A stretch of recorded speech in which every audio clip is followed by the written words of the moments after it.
Hello, everyone.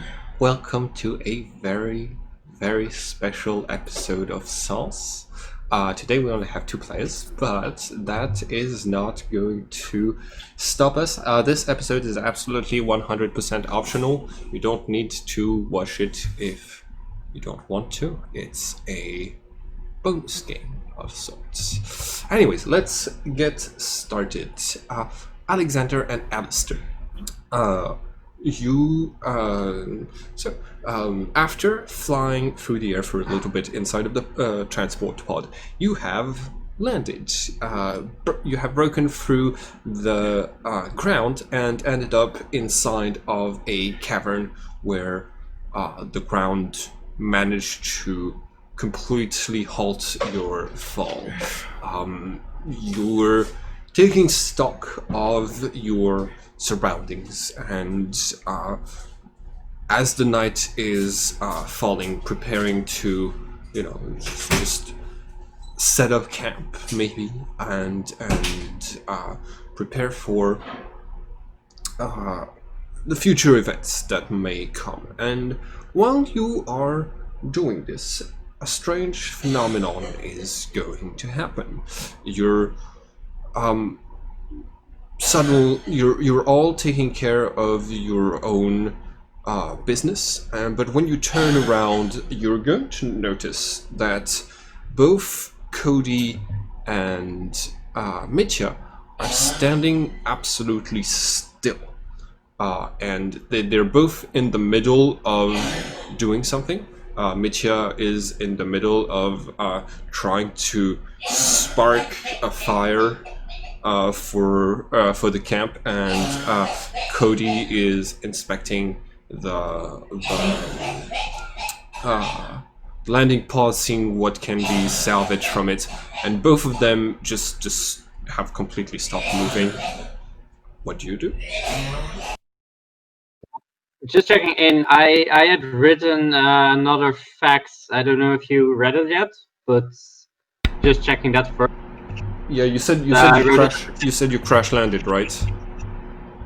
Yeah, basically for the new stats and stuff. Yeah, no, you won't be needing the stats of the level up in today's game. Okay, No worries. it's more for the role playing purposes that I like do different stuff as well. Yeah, exactly. Okay. You said facts. I need to change a little bit about them. Yeah, like you were all in the same pod, so you started. Yeah. Okay. Oh, got it. Okay. The stash of precious metals. Okay. Yeah. Okay. Cool. Yeah. So you kind of fused with parts. Your armor fused with parts of the pod, and you're more cybernetic after the crash. Gotcha. Yeah. Right. So basically, my character is more bionic rather than just organic. Okay. Now, what are your characters going to do in response to the current situation?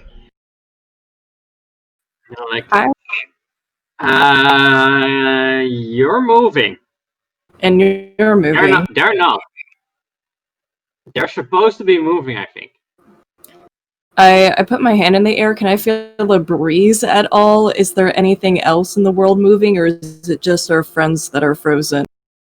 You cannot feel any air moving through the structure that you're currently in. It's as though everything is at a standstill. Well, this is fucking weird. Do you remember, actually, didn't that rune fly after us as well? I'm pretty sure that's why we ended up further than the rest. What? When we got shot from the railgun last session. Basically where we landed, we got the rune after the general basically drove his bike out of the railgun with the rune. Or the tunnel, basically, Oh no, What no, no, happened to yeah, that? no. It was just the pod that was launched with you. Okay, good. Like, do you think something happened after like we got shot by the Rogan? Did that the the room maybe have something to do with this? Possibly. Oh, the rune. Yeah.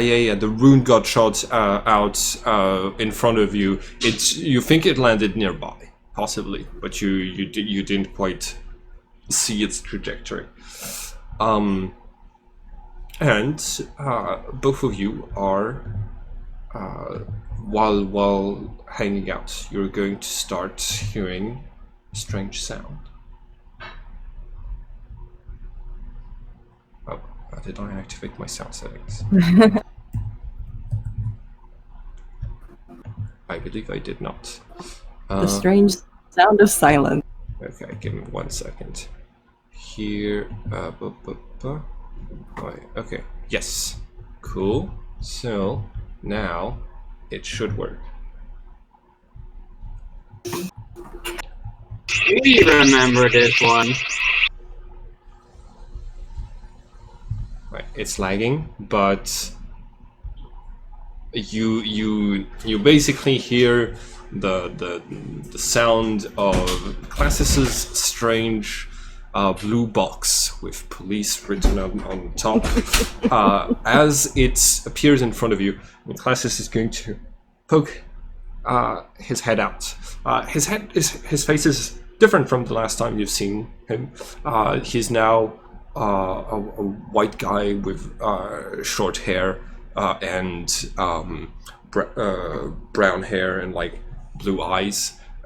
But you do recognize the smirk on his face pretty easily. Hi guys. Huh? You look different than last time, but Yeah, I'm a shapeshifter. that explains a lot. Also, do you have any idea what's going on here? Yeah. They couldn't make it today, so I had to freeze narrative time. Just give me 1 second. He takes out a marker and he walks up to Mitya, and he's going to like start scribbling stuff in permanent marker on Mitya's face. You see he is writing my sweet cheater, and like basically my sweet on the forehead and cheater are like on both of his cheeks. And then he moves to Cody and he's going to write rules lawyer. And once classes is done, he's gonna say, all right, all done here. Wait. Can I borrow that for a moment? The marker? Yeah, sure. Here you go. Okay, so I'm going to walk over to Mitya and Cody, and I'm also just gonna I'm just gonna draw a dick on their face. Okay. I knew it. I fucking knew it. Classes. Oh man, that's just childish. Alistair. Okay, Alexander, I am very sorry about your skin. That's fucking right. Are you feeling okay? I mean, as well as I can for circumstances. Right. It's not gonna hurt What's forever. wrong with your skin? He got blasted by what was it? A transformation ray. Yeah, And something like Yeah, that. you're in role. Like I know this has been like okay, so like you're not. You look different. Like I can see you still wearing your armor. Yeah. If I'm not wearing my armor, I have my insides showing. Well, that would be awfully rude, I guess. So maybe not do that. all right. Wait until somebody buys me dinner before I show them my inside. That is absolutely fair. Listen, I know you're going through a lot, and things are strange. But I need your help on a very important mission. Can I get your help, guys? Will it include me losing more attributes to my beauty? I mean, not if you go out of your way to do that. You're not supposed to be in any physical danger until the very end, and it's gonna take like a long time. We'll take breaks. I'll bring you back here, and you can hang out with the other two when they're available again. Also, by the way, don't worry, Alexander. It's what's on the inside that counts, and it just gives you a thumbs up. Oh my god, classic Alistair. Okay.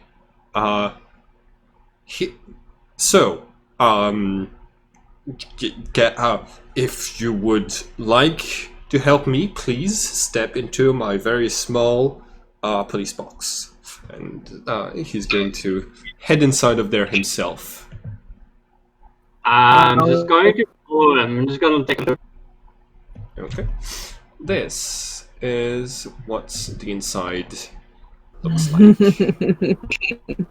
What are all these round things?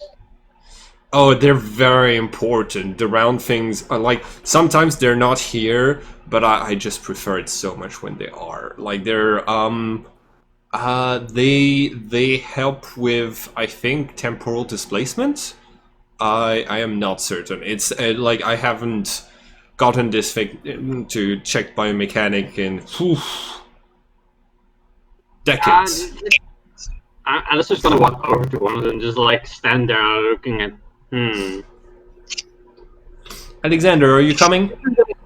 Stare into one of them, like see if there's anything.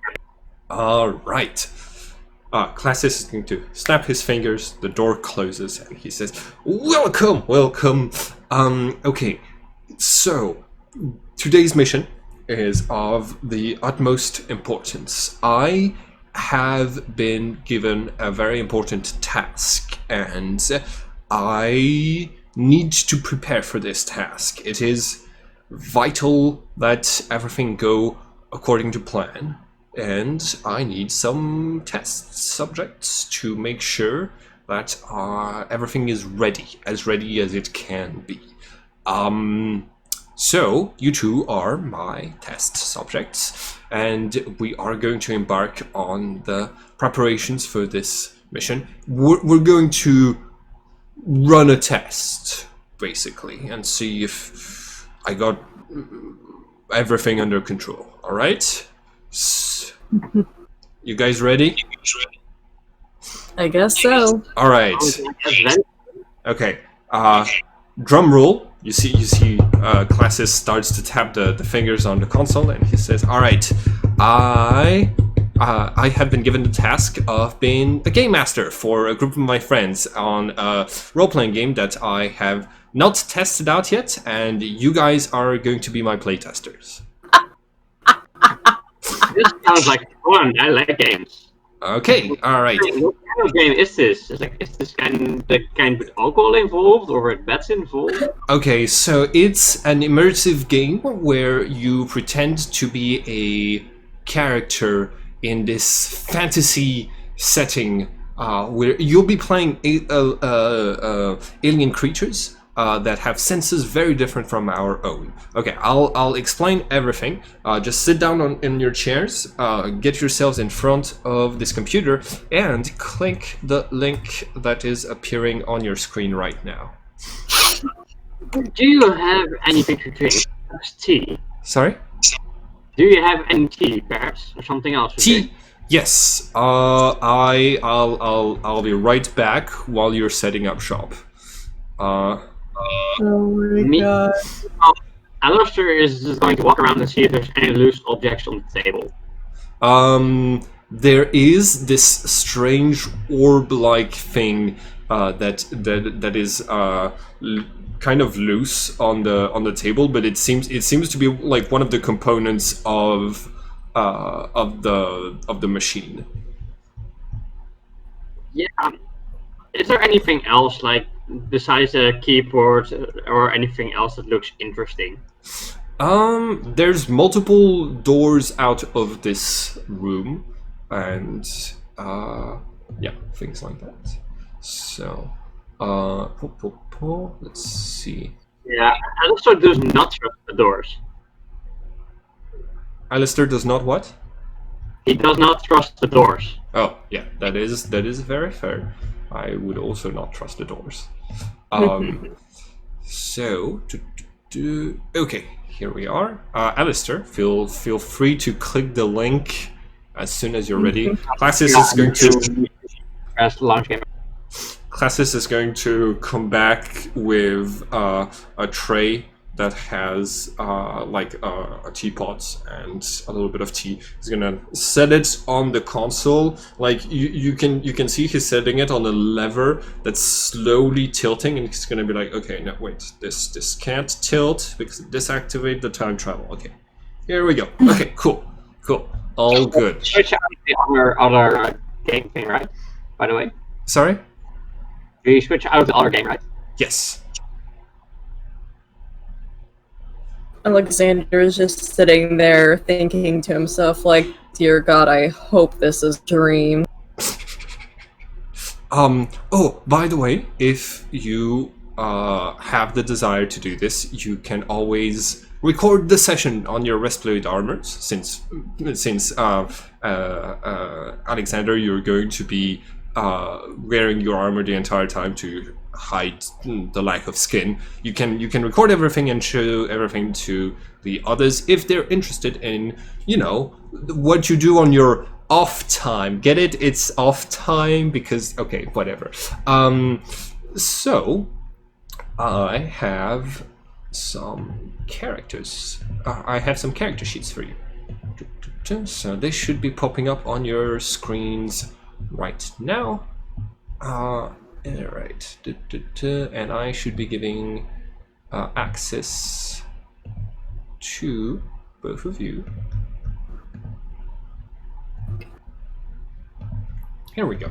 You should now have... Oh, wait, hold on. No, this is... I gave each of you access to the wrong character sheet. My bad. Alright, here you go. Alistair and Alexander. Okay. Wait, no. Hold on. Alexander's character. Okay, here we go. Yes. Alistair, do you have control of your character? Nope. Nope. Hold on. Alistair's character. Here we go. Okay, you should both be able to enter the character sheet now. Yeah. Yep. Okay, and on your screens you should be able to see the map of my fantasy world. I wish I could take all of the credit, but I made this place with Azilis. You remember them? They're the white-haired immortal that you got from New York, who's... I hope they're safe. I hope they were in the evacuation. I should be fine. I need to check on them after this. Anyways, we worked on this together during our teenage years, and we made this very large setting. Now, have you guys heard about the Setantra civilization that used to reside on Mars?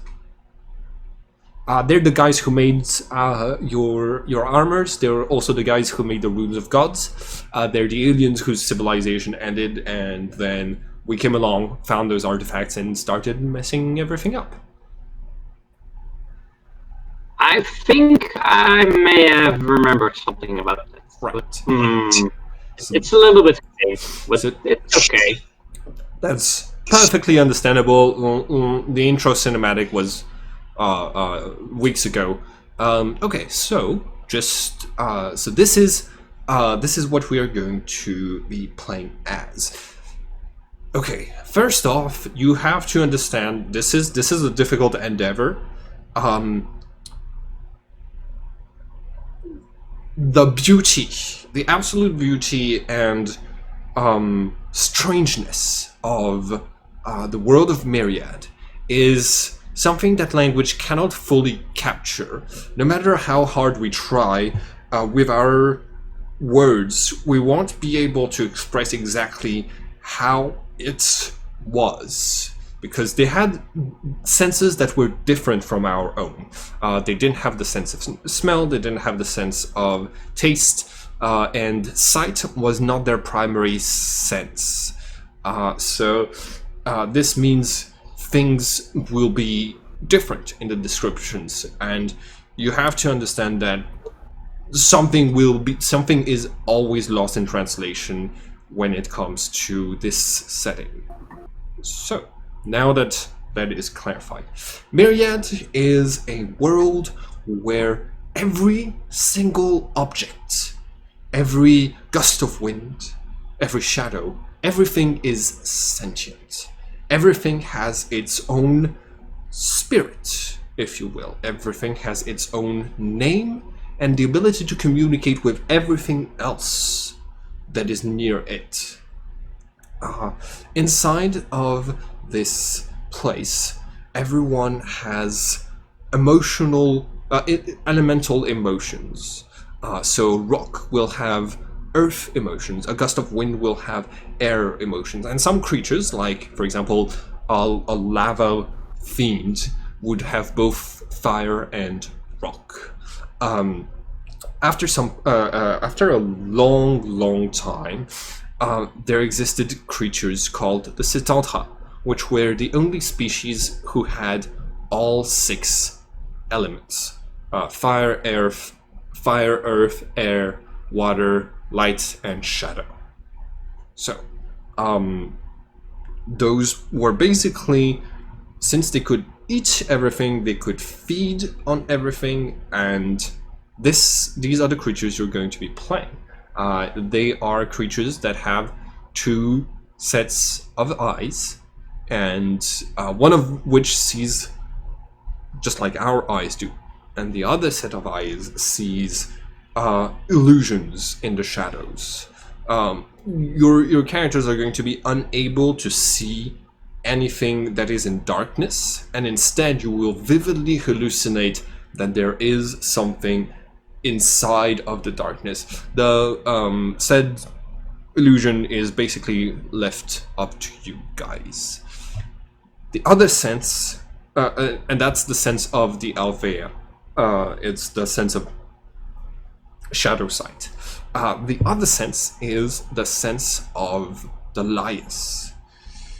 This sense creates a sort of invisible bubble-like membrane around your characters that accumulates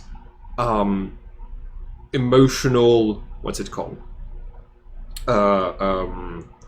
Emotional elements, and at the core of it is your name, called your Laius, which is why on the character sheets there's this first thing to put in is your Laius. It's the way people call you, and through this sense you're able to share your elements with other creatures, and that's how they communicate. They don't speak because they don't have any mouths. They share emotions. We'll pretend like we're speaking, and that's and it's also how they fight. They fight by having elemental arguments, which we will represent as A, arguing, but B, also shooting cool fireballs or light bending and stuff like that. It's gonna be fun. Yeah. So, okay, we are going to get started, and we're going to be creating your characters while you're introduced to this brand new world. So, the very start is going to be inside of the Cathedral of Shadows. Your characters are the start of your existence is going to be in this sort of pool of inky blackness. Both of you are floating and existing suddenly inside of this pool. And as you come to sentience, you are going to emerge from this pool fully formed, fully conscious, and looking around in this room that looks like a strange cathedral. Both of you are there, and there is another character who is present. This dark form with 4 eyes, no nose, and no mouth, just like you. But he's wearing a lot of clothes. He is going to say, to share his emotions with you, and which translates to something like, "Welcome back to the world of the living. How are you feeling?" I like how this guy is silent. He looks like my armor. He looks like your armor? My armor. Oh, Just a little bit. Bean, I'm sorry, you're cutting off. Can you turn your camera off, please? I'm sorry. I'm just gonna refresh it a little bit. I think it's one other channel. Alright. It's towards that's picking up. Alright. Is it better now? Slightly, yes. Alexander, you are you're in this brand new environment. You are aware of all 5 of your senses. Touch and hearing are still present. You can feel on your skin the darkness of the pool dripping off of you.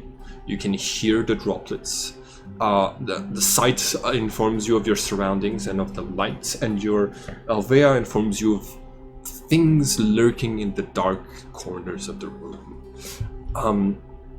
And your sense of Laius is allowing you to communicate. So, what do you do? It was falling away a little bit. Hmm? Can you hear me now? Sorry? Can you hear me now? Not much better. Please turn off your camera.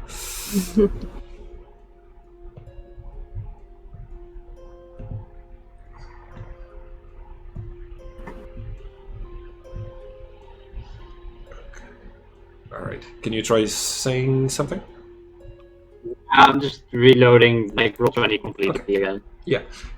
I can hear you properly, so that is good. Okay.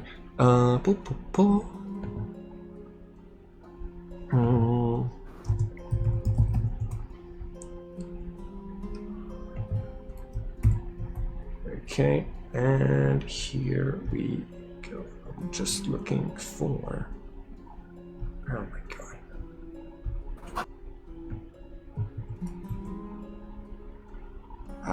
Yes, here we are. Okay. So, your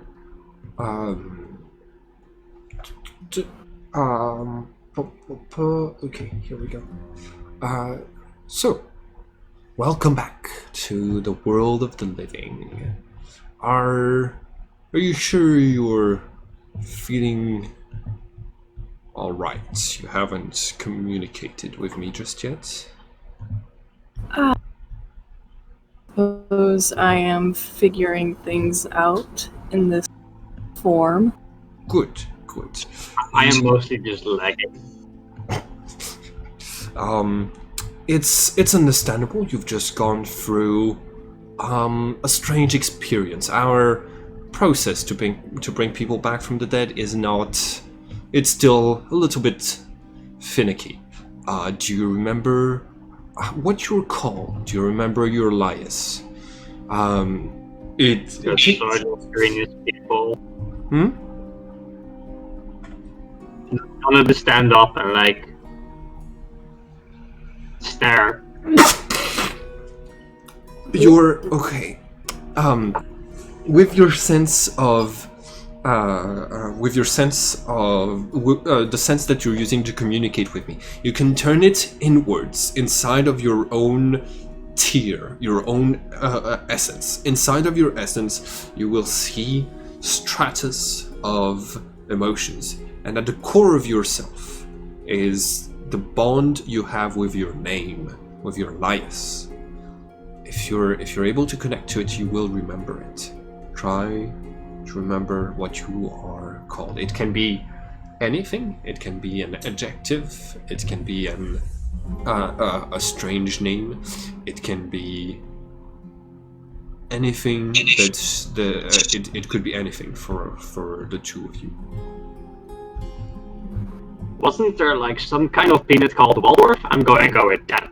You wasn't there something called what? I'm going with I think it was some kind of snack. I'm going with Waldorf. Waldorf? Okay. Perfect. Waldorf.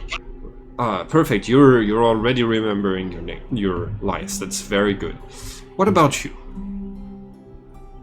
I'm a little clueless on that front. It's all right. Take your time. Allow me to introduce myself. My lias is Indeles. I am the master of the School of Shadows. You're within my school right now, and inside of the school is and the school is inside of the city of Visage. The two of you are proud heroes that have just been brought back from the dead to serve once again. So, hold on. Waldorf. And I'm sure you will remember your name in due time. Okay. So, here we go. I changed the name on your character sheet.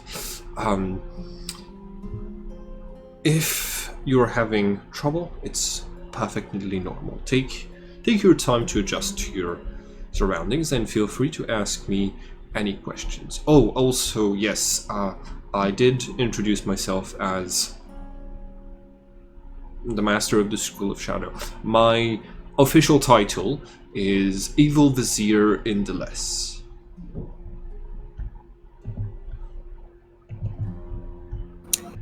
Quite a title. Yes, I did not choose to be called like this, but it comes with my function.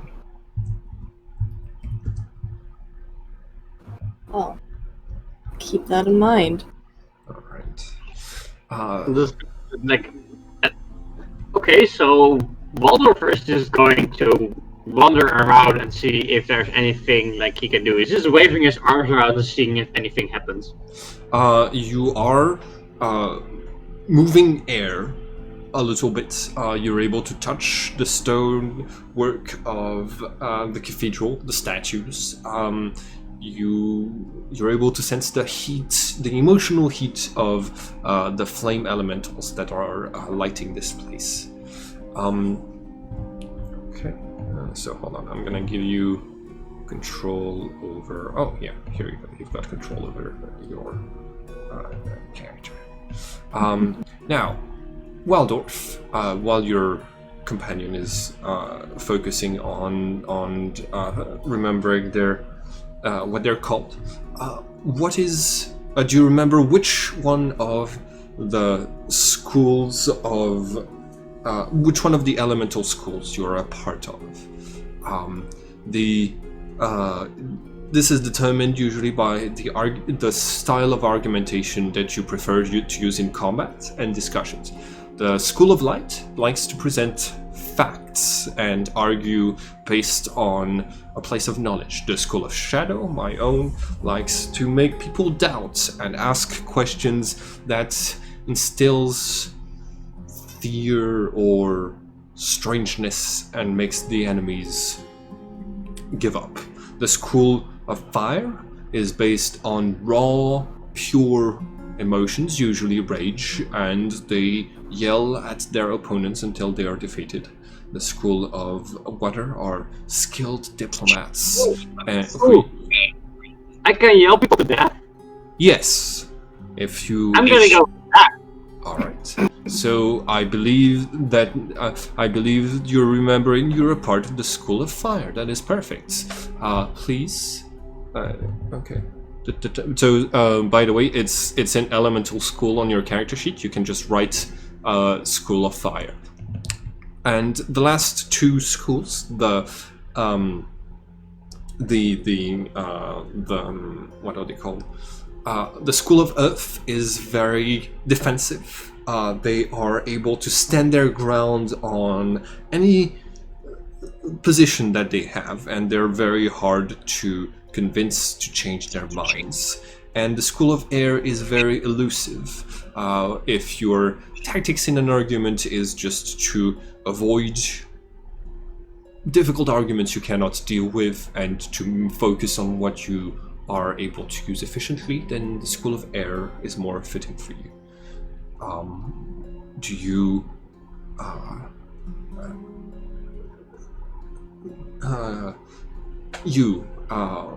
whose name you have not yet remembered, do you know which school you belong to? I believe water. Alright, that is perfect. You are remembering correctly. Does that help you remember your name? Your name could be anything like coral, shark. Your name could be drenched. You could be frozen.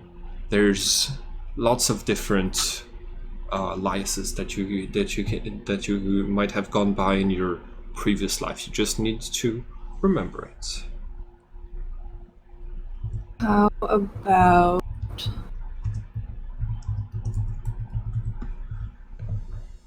Let's go with Tide. Meanwhile, I'm just going to be trying to change my looks. Okay. You try to change your looks. Okay.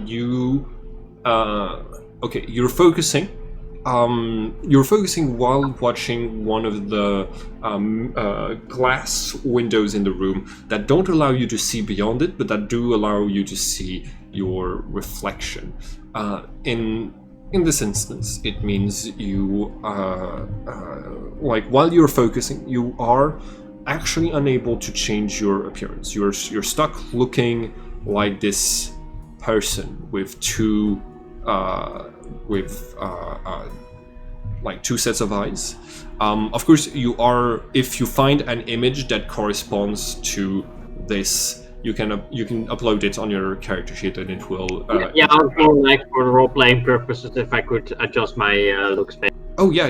You just click on edit at the top of your character sheet, and you'll be able to upload. Yeah, I know how it's just more like for in-game, basically the role-play in-game. Mm-hmm. Yeah. Yeah. So, all right. Perfect. Now, this. Okay. So now, if you go to the very bottom of your character sheets, there is going to be the core of everybody's the core of all of the characters in Myriad are the elemental bonds. So they represent the things that you're tied to. You need to have one bond of every element, okay. The first bond on your character sheet is you're going to be to write I am bound to my Lias, and write down your name. You can, and then in brackets you need to write which element best represents the emotions you feel towards your own name. So that is up to you. And then the intensity of that bond is between 1 and 10, depending on how attached you are to something. Your bonds can be to concepts, so I am tied to the concept of justice. Can be a bond of light or fire or anything else between 1 and 10. and it can be bonds with other beings. So, for example, you might be bound to Indoless, or you might be bound to other beings. So, your first bond has to be: I am tied to my Elias, 2 dots, and like write your name. The second one is: I am tied to my school of. Write down which school you're a part of. This elemental bond has to be fire for Waldorf and water for Tide. And the third bond you're going to find is the same for both of you. I am tied to my status of protector of Prince Azilis. This is how you write Prince Azilis. Right.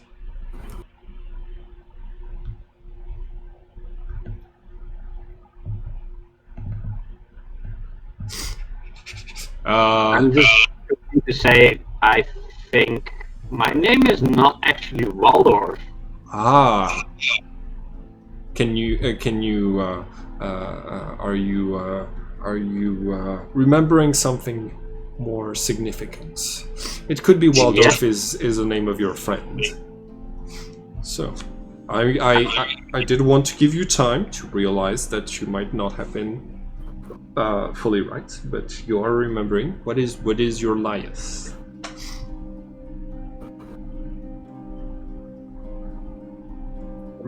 It just stares again. It's like he starts wiggling around a little bit, and he goes,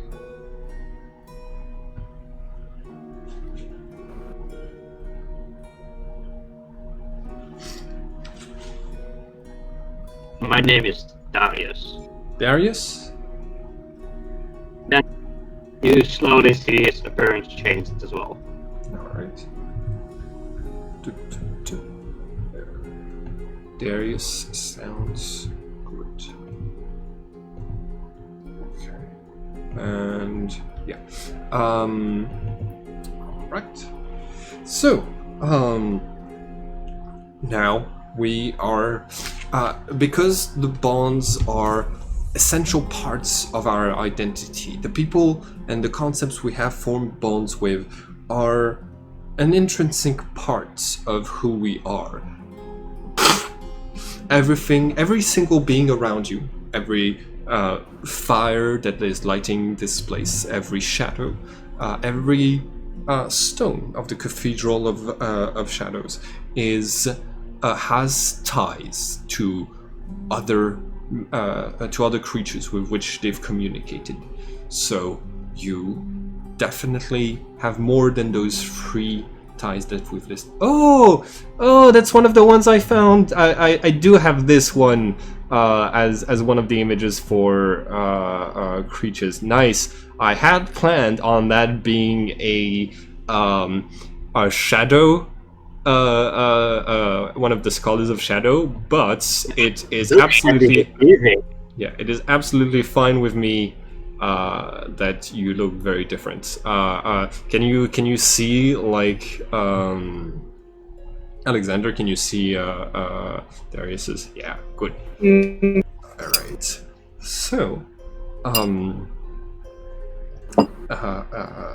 Indoless is going to say now to make sure that your resurrection process went correctly. We need to. Let's go through all of your bonds one after another. You need to have at least one bond of each element, and the intensity of each bond is left to your discretion. But you have a total amount of intensity that determines your strength. So I need to. So. That's classes speaking. I need to check how many points of intensity you're supposed to have at character creation. It's been a little bit. And the core rule book is a little more won't hurt, won't it? Hmm? A little more points won't hurt, won't it? They were just there for testing the game.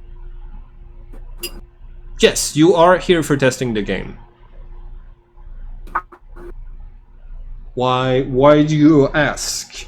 I am telling like this. Okay, I like it's like I said. I'm going to need to be a game master very soon, and I need to test that everything is good with the mechanics, that everything is good with the setting. Not necessarily the story, because you like we're playing like a small module that's going to happen before the main story. But yes, you are here to test things out. Okay. The appendix. Those things are always a mess. Okay. The different schools, elemental schools. Here we go. Alice try and take a peek over his shoulder. Okay. You can see, Classis is holding a book that has like an appendix. You're able to glean a few different. Sorry, it's in a language you don't know. Your character does not speak French. Merde. Alright.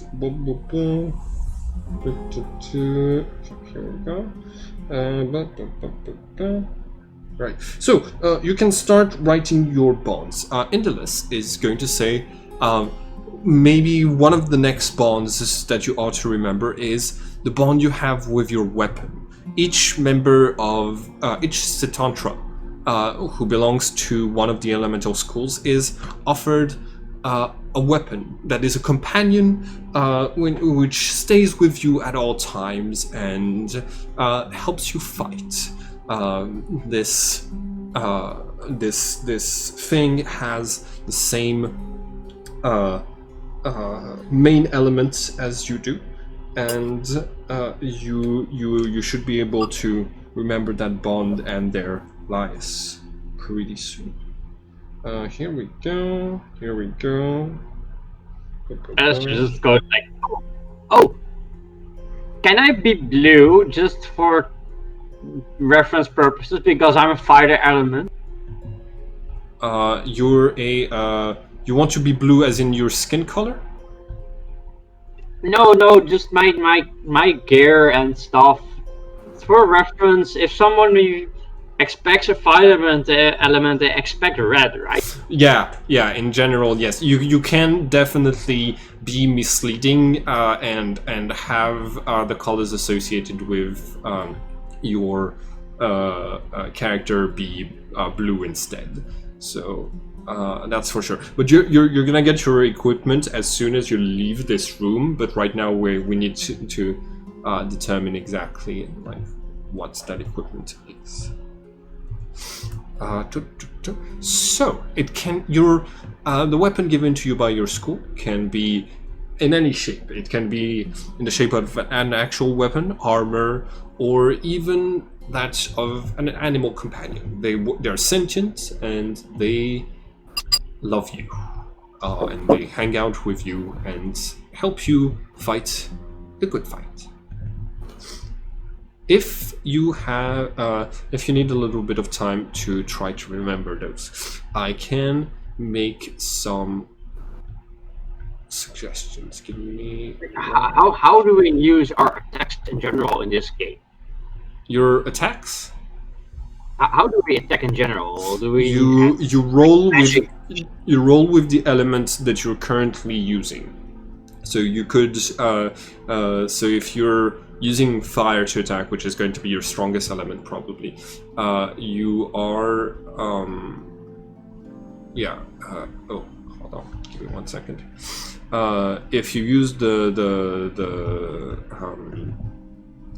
if you use a fire attack, you're going to roll with your own fire elements plus the bonuses given to you by your by different Myriadians that are equipped to you. Okay, so Bodo. Okay. So, Tide, are you? If I might have a something good for you. If you give me 1 second, I have something that I think you will appreciate. Oh, Cool. Can I have a sword with that actually is a staff? A sword that is actually what? Actually is a magic staff. Just give me like this fancy looking blue sword with an orb at the hilt that I can actually just use as a staff. Yeah. So actually, instead of sticking people with the pointy end, I'll be blasting them with the orb at the back. Okay, here we go. Aha! I found it. I have found. No! God damn it. Okay, here. I need to. Okay, here we go. Yes, I do believe. No, that's not the right website. I'm gonna try with this anyways. Here we go. All right. So there's this. So this is classes speaking. There's this artist who is very good at making pun-based elemental creatures, and the game encourages to have as many pun-based creatures as possible. So I've just linked to you to one such creature, so that you are able to observe, and yeah, that could be your elemental weapon.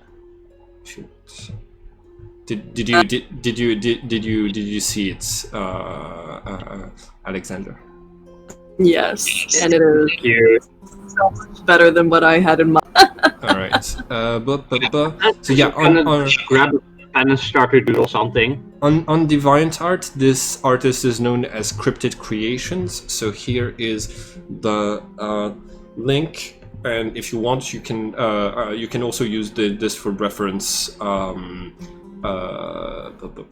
Alistair.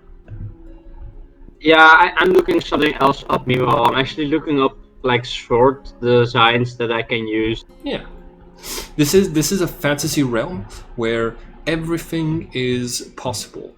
Since every creature is sentient, and they can take whatever shape you desire. The only restriction is that the Cetantras are creatures that have all 6 of the elements. And the Cetantras always have the 2 pairs of eyes, no nose and no mouths.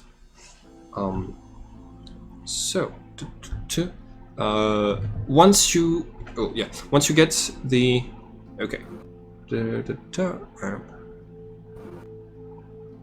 Yeah. Okay. Cool. You can keep. Yeah. Give me just 1 second. I need to. Aha. Here we go.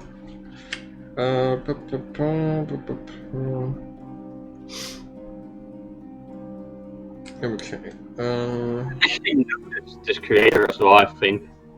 Hmm. I know this creator as well from something else. The cryptid thingy. Cryptid creations. He's done this a lot. Yeah, like the artist does one every day for the past like a very long time. So, okay, let's see. Elemental attacks. Okay, those are the rituals. Ritual. Just doing something with a blue pen right now, and like he's trying to. He's sticking out his tongue, like just doodling something. Okay. Alright, and here we go. You are okay. I believe.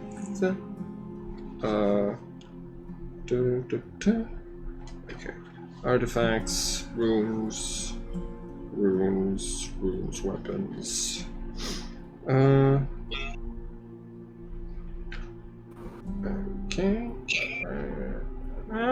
Why is it always...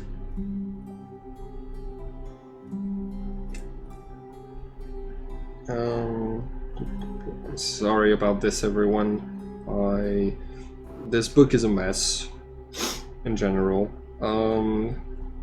I think you have either 85 points to put into all of... no. Okay, 90 points? It would appear. Let's see. Okay. Alright. 60 points of intensity for your bonds are offered at character creation. At least 6 need to be used to create 6 new bonds. So you need to have 9 bonds in total, with the first 3 being your alias, your tie to your school, and your tie to the protector status of Prince Azilis. So you need to have at least 6 more bonds to concepts, places, and other creatures. So you could have a bond to your master in the elemental schools. If you give me 1 second, I can let you know a little bit about the 6 teachers, well, the 5 of the 6 teachers of each of your respective elemental schools. So, School of Shadows, School of Light, School of Fire. Here we go. All right. The leader is called Brazier. He's a big warlord. Cole is the first of the teachers of the School of Fire. He is half brother to Brazier. He is from a long line of Tantras of Earth and Fire School. He's a robust giant, proud and valorous. His immense size gives many vertigo, and during the fire season, every time that he has to put his weapon back in play in the arena, because they can be challenged for the weapons and titles of master. Very few people join the tournament when it's his turn to be putting his weapon on the line. He's one of the strongest. The second master of the School of Fire is Alcohol, who is in charge of keeping the Sea of Fire in check, and since the elements that are there are very are very calming, they just get high all day and hang out. Belial? This sounds fun. Yeah, this sounds like you. I knew. Yeah. So yeah, if you want, you can have a bond with Alcohol, your master. And right here we go. Boreal, the School of Water. All right. Alexander, the School of Water is headed by Inaqualia, a noble lady who's inherited the position from her mother, and it's been instead of like other schools who choose their leaders, the School of Water simply passes down from generation to generation the title of leader. She has the reputation of being less pretty than her mother, and so she hides her face behind a mask. Beauty is supposed to be very important to the School of Water. The first of the teachers of the School of Water is Siren. She is a protector of the shadows inside of the deepest valleys of the ocean. She helps guide ships throughout the land, but she is also but she also was a student of the School of Darkness, and she is aware that the prison called the Labyrinth of the Night has openings that give into the area that she's in charge of protecting. So she is constantly battling escapees. She's a stout guardian of the School of Water. The second one, Iblis, lives on the frontier with the School of Fire and basically gets high with alcohol. That's like they just hang out and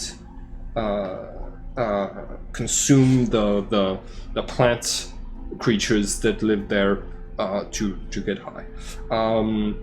Mist is the teacher that has inherited from one of the most ingrate positions of the school. She is in charge of taking care of this vast section of the ocean that is mostly empty. There's practically nothing there to interact with apart from the ocean itself. She's in charge of this place because of an ancient prophecy saying that 3 giants would ruin the world and would appear in that ocean. So she's very lonely, and yeah. The 4th Master of Water is Refracto. He is he guards the Inequalia, the Princess of Water, but he's also the guardian of the continent of Crystal, where many dark entities were sealed after the civil war of the School of Water. And the last one is Estran. He is the only master of any school who is not a Setantra. He is a giant made of sand and water, whose backstory is vague. He used to be a Setantra when he gained the title, but he did some things that got him punished and had his form as a Setantra taken away.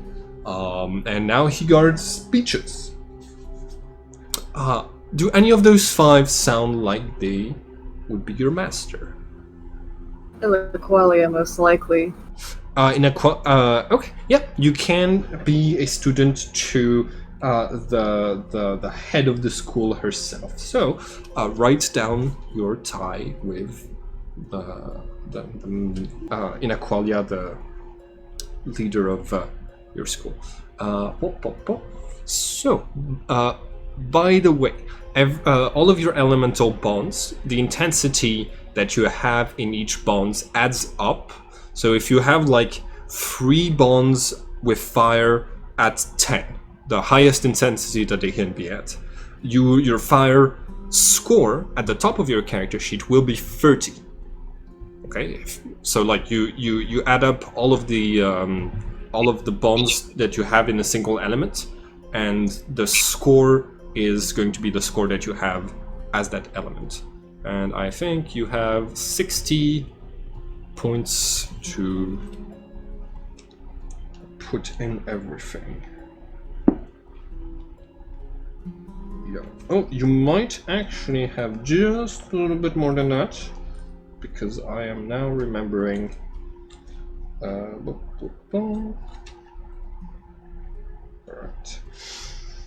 Sorry. It's been I'm sorry. I invited you here and promised you this whole thing, but here we go. The first 3 bonds that you have are at a score of 6 for free, and after that you have 60 extra points to add.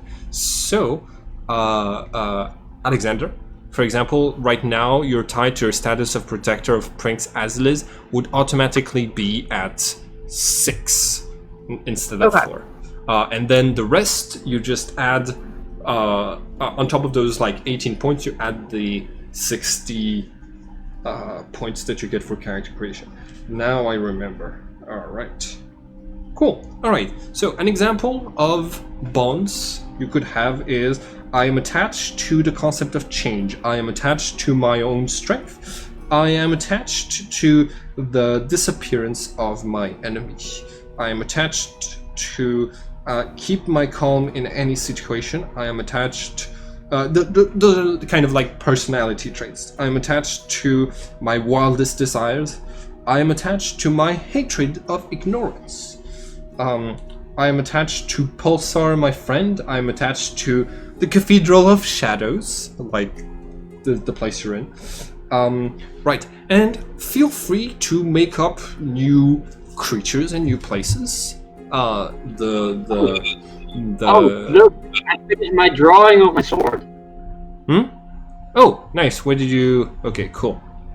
Cool. I'll put it on. Do you have a alias for this thing? Well, actually, fire, but Fire is Fire is already the name of an important character. All of the yeah. Then it's just going to be blue fire. Blue fire. Yeah, that checks out. Right. Here we go. Open. Save. So essentially, it's going to look like it's very cool, but it's actually blue fire, and it's actually very hot. Nice. The more like you say this, and Indelis is going to nod and say, "Truly, you would have belonged in the School of Shadows for all of your deceptions, and your appearance. Well, we tend to have a different appearance from a lot of other Sitantras because of certain traditions of our school, and the fact that you look the way you do would have made you fit right in."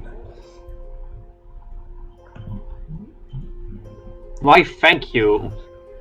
Maybe I'll follow a course or two over here as well. Yes, but you're very welcome to do so. Right. I'm adding a character, and it's gonna be blue fire. Alexander, would you like me to upload the image of Axolotl, your weapon? Sure. Okay. Also, how do I add like the stat things? I'm going with 2 into fire, and I'm not gonna go with 0 into water for 1. No, you have to have at least 1 in each of the elements. Otherwise, we started with 100 in shadow and 50 in earth and air, right? Sorry, what? We started with like 100 points in shadow and like 50 in earth and air, right? No, you start with the first 3 bonds that you have at 6, and then you have 60 points that you can use to create new bonds and to add points to your pre-existing bonds. I think I am confusing the runes with the bonds. Yes. So the runes are determined by adding up all of the bonds that you have together.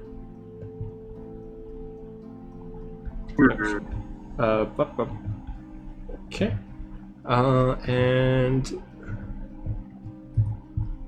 all right. Yes. So let me know if this is Classes speaking. Let me know if at any point during today you are confused by something, it's very normal to be. This setting is I'm confused. strange, so That's just because I don't think I follow up much. I am always confused, but that's normal. Just tell me, like, how much can I put into fire right now? well, all right. Scroll down to the bottom of your character sheet and click on add to the elemental bonds. All right. Yeah. Okay. You're going to write, Tab. I am bound to my Elias, which is your name, and then you write which element you're using for that and how the intensity of it. Then the second line, you need to write, I am tied to my school of fire. It's probably going to be a bond of fire, and it's an intensity of 6. So I am down to my allies, and then I write daggers, and then what do I add after that? Can I you choose which element represents the emotions you have for your own name best. So, for example, if you are very vain about your own name, then it would be a water emotion. If you're very What about? Mhm. Yeah, my name is not that interesting. I would say that it would be more like strong, so Earth, I guess. Yeah, that checks out. In brackets you write Earth and 6. After that, you write I am tied to my school of fire, and In the same bond area, or do I write the new one? yeah, or- you go like one line beneath. Okay, hold on. But here we go. Okay, here we go. Okay, here we go. Oh, yeah, you added it as well. Sorry. Okay. See. I think you copy pasted the other. Yeah. More or less. Here we go. I modified it, and we're good. So yeah, now you can add everything. So the more bonds you have with that are fire bonds, the higher your rune of fire is going to be. And Can my name be more than one element? sorry? Can my name be more than one element? No. Every bond is tied to a single element.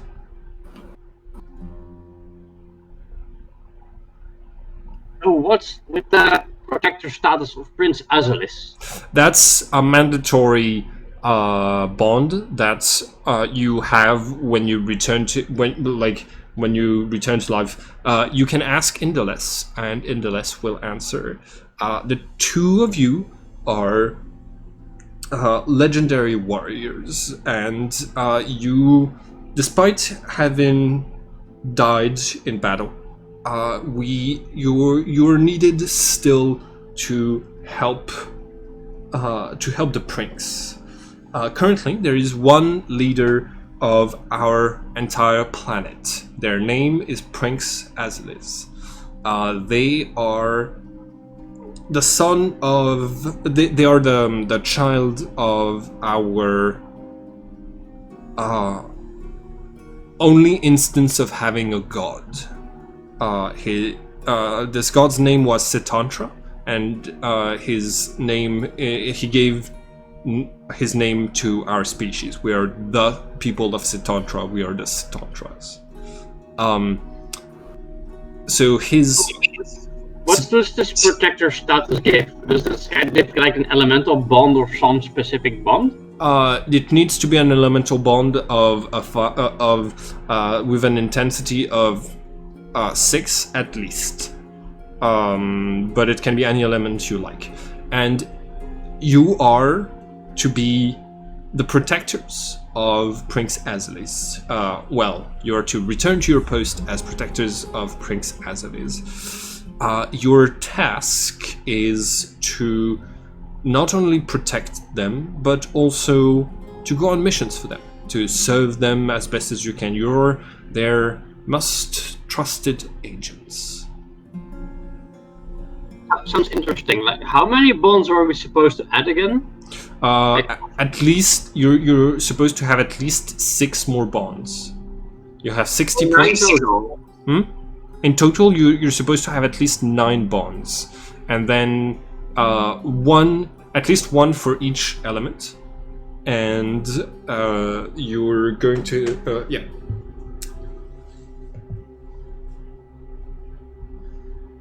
and then you can boost the intensity of the previous bonds you had. So, for example, you could have. I can see that Alexander has Earth 8 for his Lias and Water 9 for his tie to the School of Water. Okay. I like the bonds you've already written, Alexander. My ability to maneuver social situations in different ways. Your weapon, Axolotl, attached to Inaqualia, master of the school. I am tied to Waldorf. Oh, all right. So this is very important. Darius, by the way, not Waldorf. This is very important. When you are tied to someone, that person is tied to you with the same element and with the same strength, which means, Alexander, you wrote, I am tied to Darius, the person I was reborn with, Earth 4. This means that on your character sheet, Darius, you have to write, I am tied to Earth 4 as well. Are you all right with this bond? And Earth 4 or Earth 6? 4.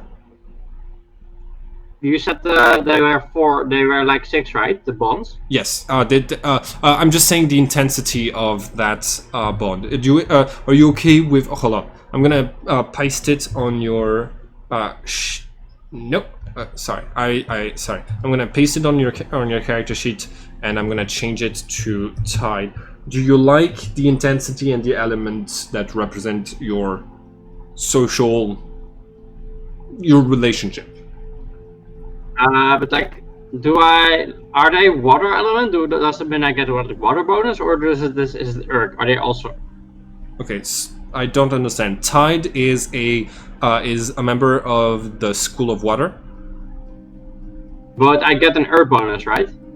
Yes, it would give you an air bonus because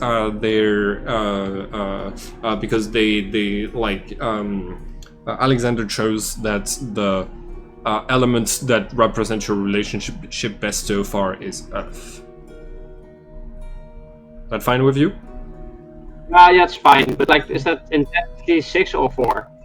It's 4. Okay, so the new bonds that you're writing, they can be any intensity from 1 to from 1 to 10, and you can upgrade the bonds you previously had from 6 to something higher if you'd like. Okay, I am wary of Indalus Wind 5. That's, yes. People's sentiments of Indalus that's usually how things go. I wanted to have this dude be the first person that you meet because he's one of those characters that is special. Okay. How do I keep running all the bonds? Can I just say I am obsessed with something else, for example? Yeah, you can absolutely say that. I am obsessed with. You don't need to write I am bound or I am tied to. It can just, as long as it's a sentence that describes your relationship to something, that is good. Right. So this is going well. Yeah, I hope everybody is enjoying this. This is. I know this is a strange method for character creation, but I can see you're already taking to it. In fact, yeah, I'm enjoying it so far. I might say you two are naturals. Say, Alexander, have you ever played a role-playing game before? You seem to have experience with creating characters. I'm just flying by the seat of my pants. That's... I sometimes doodle things for fun. Okay, so what you just wrote, it kind of feels more like a fact than a bond. We do not put any importance to facts in this game. It's only bonds, Darius.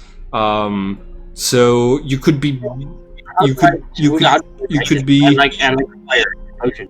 you could be devoted to making flames hotter, maybe.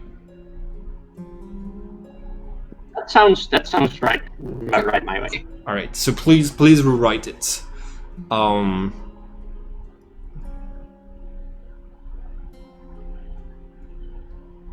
Okay, so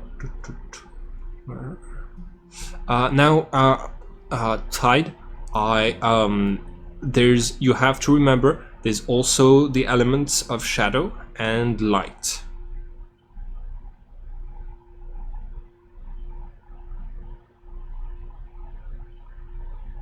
Oh, I have like 6 things now, 7 things now, and like, how do I do this?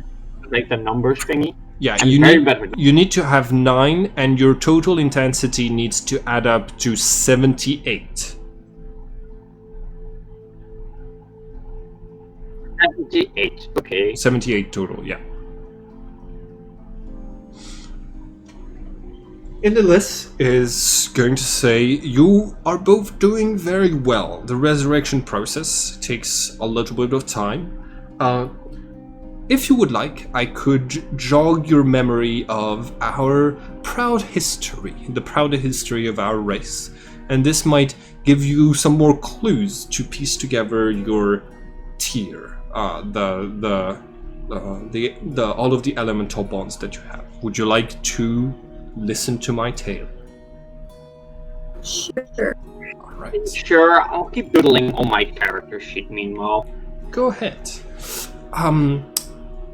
Our story starts a long time ago. This world was always the way that it is in many ways, but for a long time, we Cetantras did not exist. When we were first created, we were seen as a menace because we incorporate all 6 elements. We could feed on all types of creatures. We were seen as apex predators.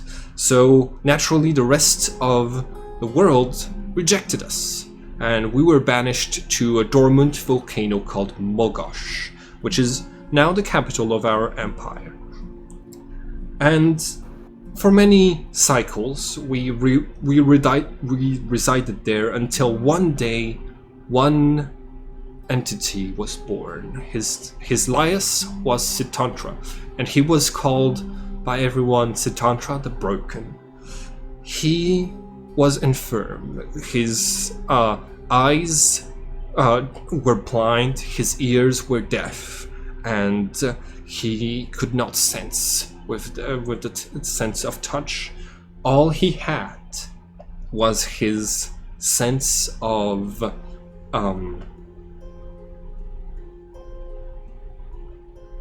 lies, his sense of lies. And he, naturally, in those cases, in order to survive, he had to strengthen his sense of lies. But he was rejected by everyone, including the people of Mogosh, who did not want to be burdened with another somebody who could not fend for themselves and feed themselves on their own. So they banished him, and many cycles later he returned, and he returned in having ascended to godhood. For some reason, he had found something he called the ultimate sentiment. This sentiment allowed him to be connected to everything and to have this intense charisma. His Laius was the most powerful the world has ever seen, and he naturally became the leader of our civilization, and he was able to form a pact between us Sitantras and the rest of existence, all of the other creatures, all were in awe at his accomplishment, and everyone wanted to obtain the ultimate sentiment as well. It was a mystery to a lot of us what this ultimate sentiment was, but it was known to be intensely admirable. And so, in order to share his knowledge of how to reach the ultimate sentiment, Satantra created the 6 schools of elements. He devised 6 paths that one could take in order to reach the state of godhood that he had reached. He taught us the philosophies of the elements and taught us that to try to learn from the elements themselves. And for a time, all was well. But then something terrible happened. A betrayer happened. A new element was born called acid, a 7th element that allowed every creature to do some terrible things. You see, you and I are sharing elemental sentiments right now with each other, and this is how we communicate. We must communicate only the truth, because we're communicating directly from our soul and what we know. But if you have acid in your elemental makeup, then you are able to lie about the bond that you have. So, for example, if I were to have an acid bond with Darius, I could say that Darius is a murderer, even if I know this to not be true. I could lie about Darius. Acid gave also other powers. It allowed one to take on the appearance of Acid himself, Acid the Betrayer. This, and basically hide your identity. This creature confronted Satantra, our god, and murdered him. It was a tragic loss, and in response to this, the elements themselves, fire, earth, air, light and shadow, decided they did not want to have anything to do with our world anymore, and they fled into exile to the blue planet, very, very far away from here. And ever since, we have been lost. We have been trying to find someone who can reach the ultimate sentiment. Very recently, we have found someone who is most likely to reach that sentiment.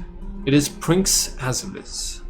Upon inspecting Prince Azulis's tier and their memories, we found that they have a relationship of father and child with Satantra himself. So we know Prince Azulis is the daughter, the child of our god. They were a very minor figure in our history. Not a lot was known about them before they were found again just a few cycles ago. But everyone has put them on, has accepted them as the natural leader of our civilization and put them on the throne of their father. They now sit on the throne of Mogosh, and a lot of responsibility is put on their shoulders to try and keep the civilization in check, and to reach the ultimate sentiment for themselves. Unfortunately, they have not been able to do so quite yet, and Prince Azulis is still, well, very naive for their age. It seems that the death of Satantra damaged a lot of their memories and damaged a lot of their bonds, making them hard to recognize and childish in the eyes of a lot of masters of the schools. So, this is where we stand now. On top of this, acid has spread. It is now so widespread that every creature you encounter could be a liar, could have acid in their tear that has corrupted their soul and that makes them able to provide falsehoods. In fact, you yourselves could decide to corrupt yourselves with acid, incorporate it into your tear to become liars. And you can also do so to lie about your actual power and win in a fight, even if you're weaker than your opponent. It is a way to cheat. Hey, Alexander! What if it use the bond that we have to that? Then you can say I'm a water element. If you were inclined to lie about your bonds, that could happen. The problem is, well, you would be corrupting yourselves, and if you have too many acid bonds, your mind becomes not your own, but well, you become controlled by acid himself, and this has happened to a lot of Myriadians, a lot of our comrades too, who have fallen to the influence. So these are dire times. Right now, you have to protect Prince Azilis from the agents of acid, who could be practically anyone. And you have to do as they say, because they're the wisest of us all and the most capable of reaching the ultimate sentiment, which would be our salvation, the salvation of our entire civilization. This is the current state of affairs, and it is the reason why you have been reborn here today. Oh, by the way, Blessed, I think I'm done making my stat thingy for the characters. You have a bond at 12. The maximum is 10. Okay, I may need to edit that a little bit. I was just not good with math. No worries.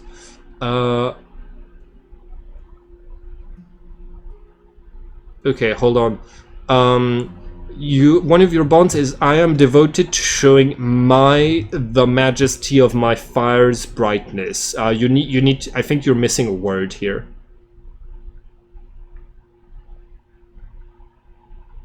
Okay. Probably just. I might have just add one too much. Alexander. Sorry. Tide. Are you remembering more? Is my retelling of our proud history helping you remember more of your bonds? Bit for sure. And as both Alexander and Theo, I'll say it's a little tricky to come up with a lot of in-depth character detail on the spot, but yeah. I will try my best. For sure. That is the reason that we're doing this today, is so that I can figure out like better ways to incorporate this. Like the book kind of says you have to read very long passages describing each of the schools and the entire history, which is way more than what I've said so far, before the players are able to start creating their characters, and even then it's hard because so yeah, I thought having like a character creation in the middle of the scenario would immerse you a little bit better. So that's what it really does. Yeah. Yeah. No, I really love the concept of it. Perfect. And I can tell that you're like that I've gotten better at explaining the concepts of this game, because you seem to be catching on to like a lot of the like essentials pretty quickly. Indelis is going to say maybe a little refreshment will help you help you remember things better. Allow me to return in a moment. Indelis is going to leave the room through the front door, and Trust me like that. and he returns with two silver cups containing red liquid, red ichor, and he is going to hand each to one of you, and the glasses communicate with you. Their name is their lice is crimson and silver, and they're going to say, "We are here to provide nourishment for the protectors of Azelis. May you always be successful in your missions." And you're going to feel like you don't need to do anything. The feeding process is done by the one who is fed upon, and so you're feeling energy flow into you from those creatures until you're fully replenished. And Evil Vizier Indelis is going to take the cups back and say, "Feeling a little bit better?" Strangely.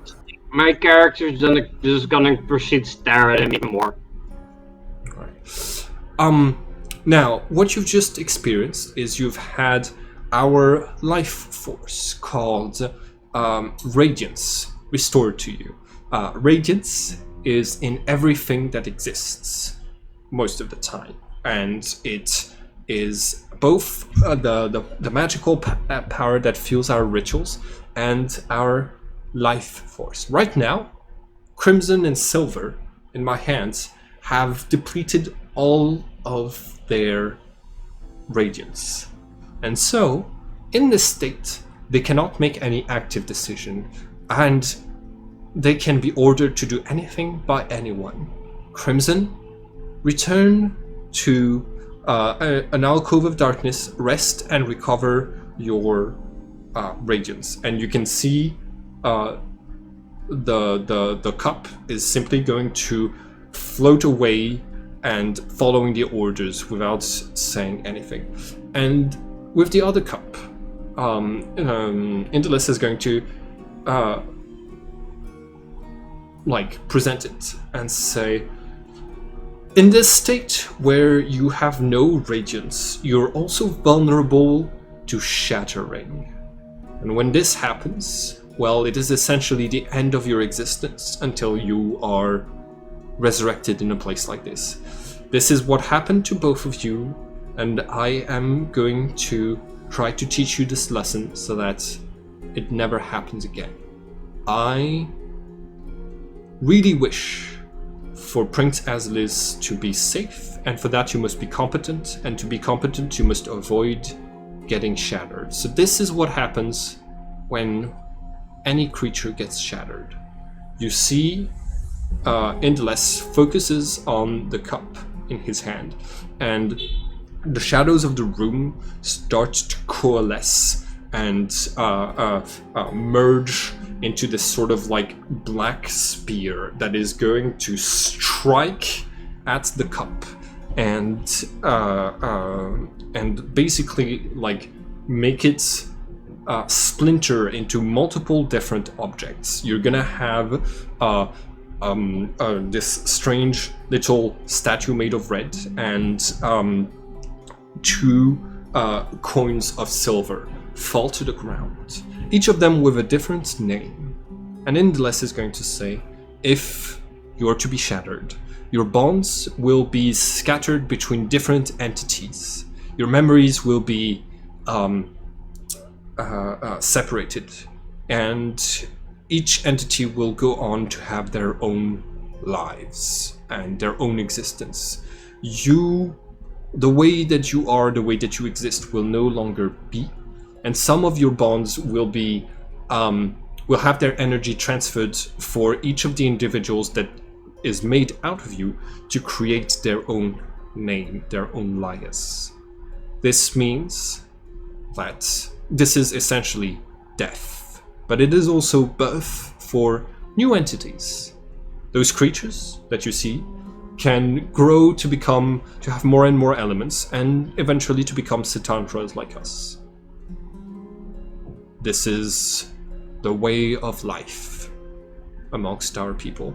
Now please, whatever you do, be safe and never run out of radiance. Oh boy. I'm like, yeah. So I think I'm done with the number thingy, but Okay. yeah, I'm not very sure. You should probably. Okay. I am going to check. King.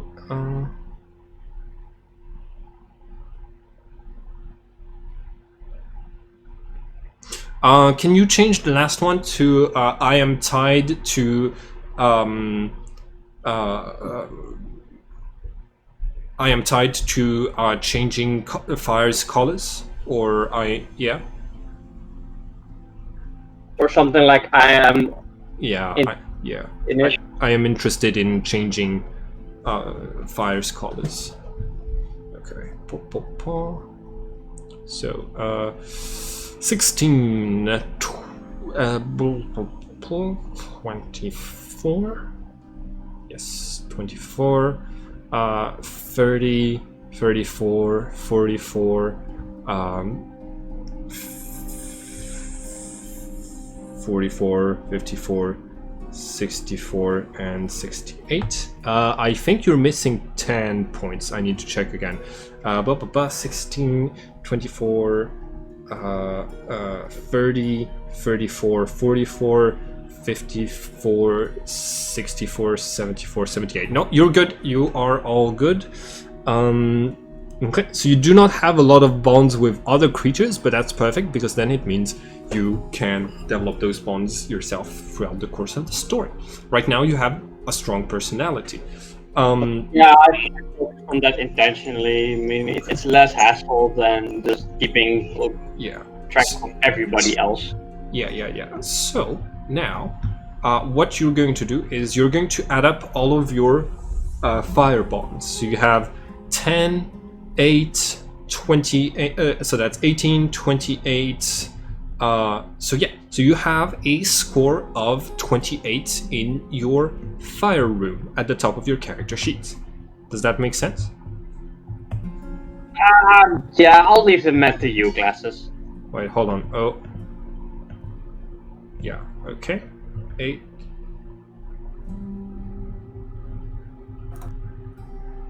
What the hell is... Wait. Aha! Yes, okay, cool. 28, here we go. Alright. Fine, I'll do the math for you.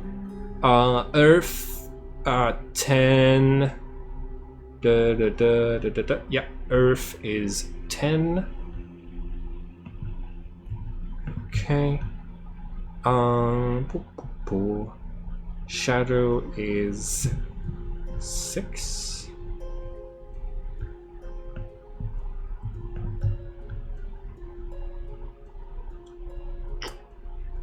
Air is going to be 14 and light 10. Air is going to be 14 and light is going to be 10. And do you have a bond with water? You do no. You need to have a bond with water. You need to have one. You need to have one bond of every kind. Otherwise, you wouldn't be a Setantra. And the problem with that is that it would limit your roleplay, because there would be some emotions you would not be able to express, because you wouldn't have the capacity for it inside of your soul. So, for example, a fire elemental in the setting can only have like passion, rage, hold on. There's a list somewhere.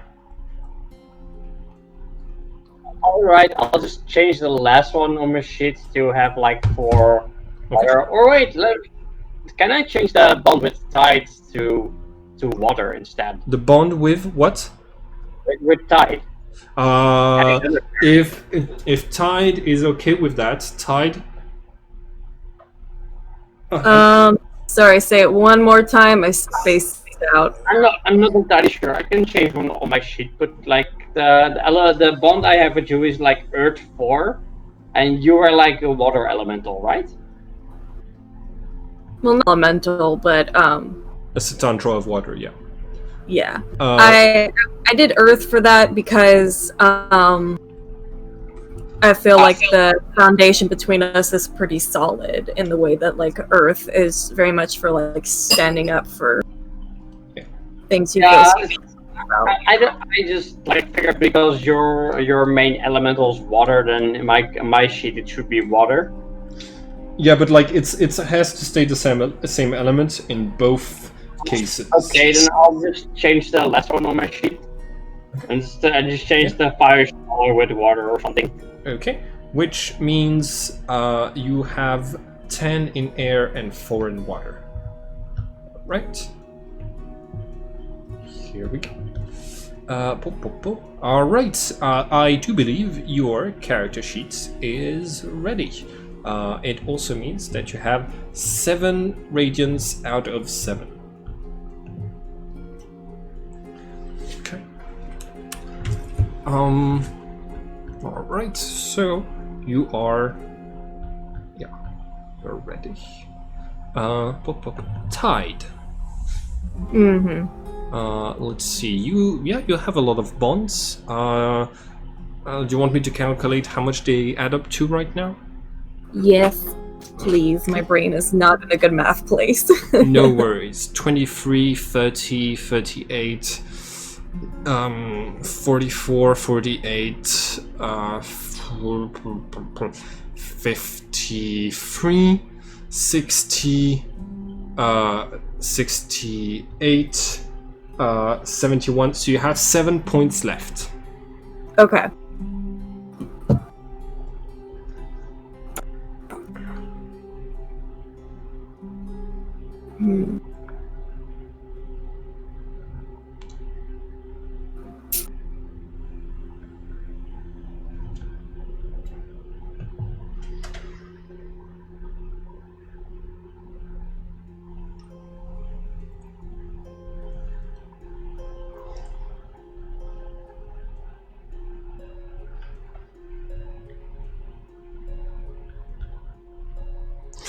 Maybe there's other entities, travel companions that you might be tied to. Yeah. Maybe shiny object or something. If I love shiny objects. if you wish, you can be tied to the Cathedral of Shadows. It did bring you back to life. True. That's right. That's right.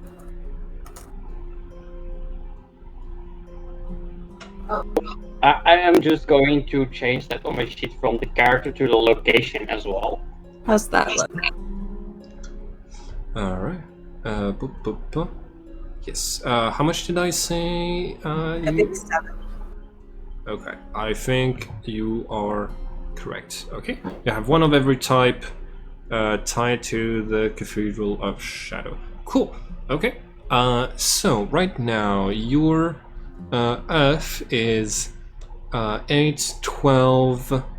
Yeah, Earth is 12.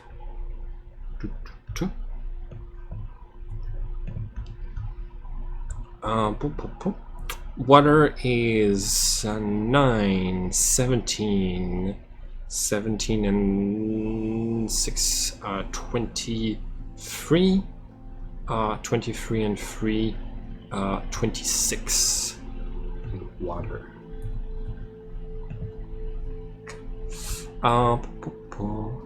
Fire, 6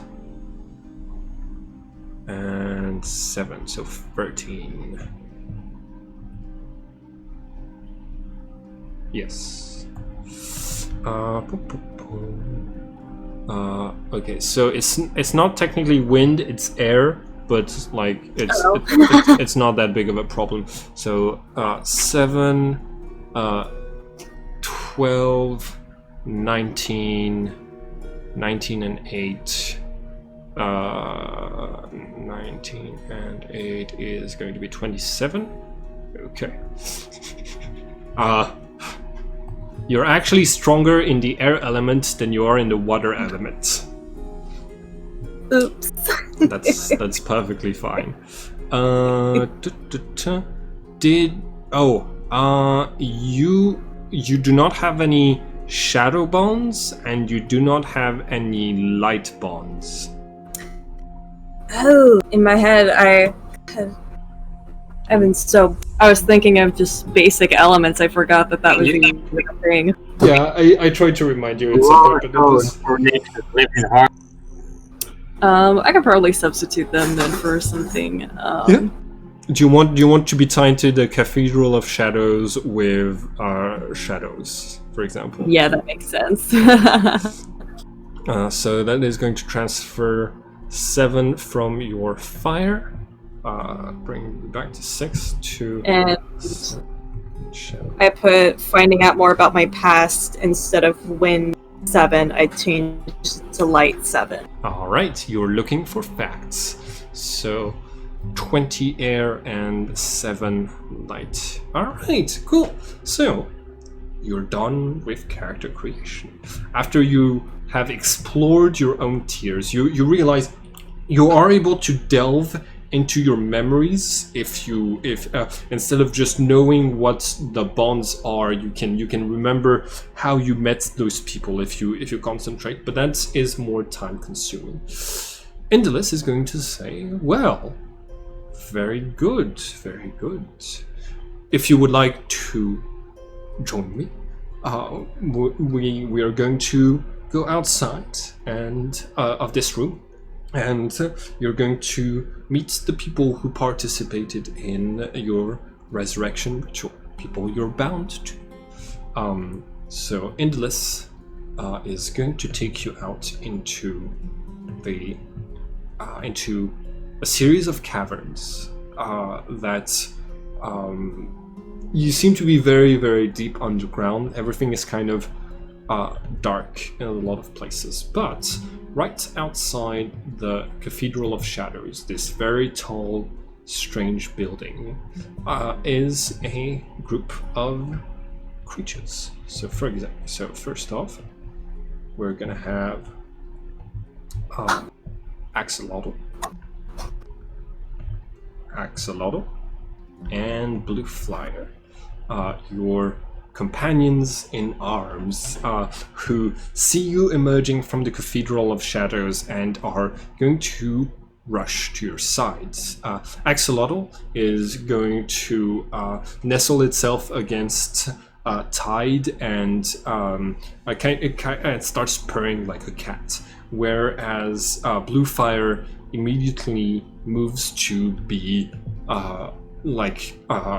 at your sides, basically ready to be drawn in combat for Darius. Right. It's also very convenient that I made the backgrounds the same color as well. Yeah, it is nice. Indolus is going. You see a few other Myriadians.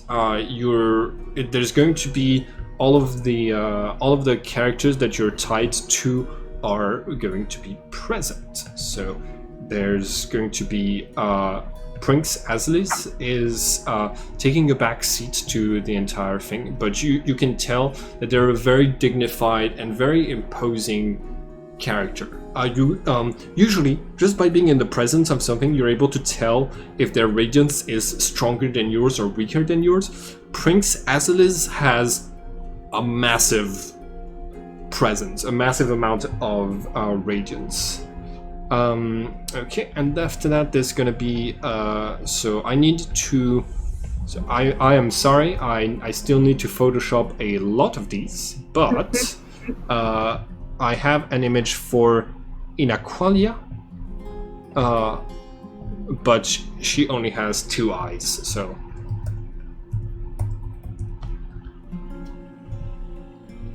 so please ignore the that.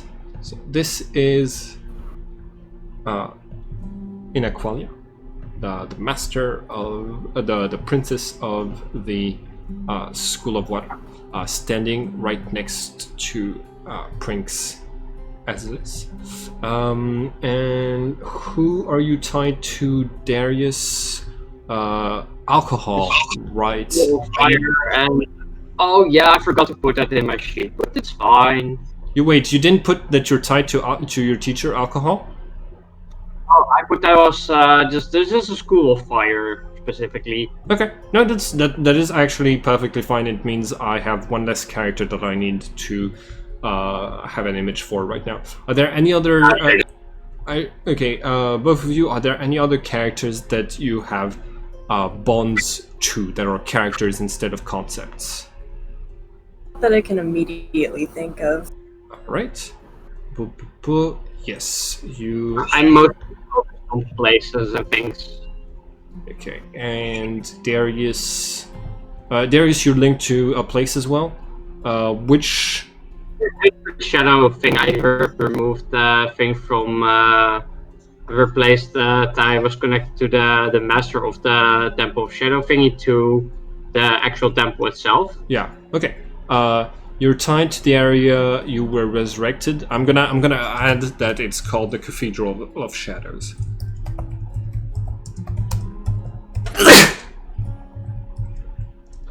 All right. Here we go.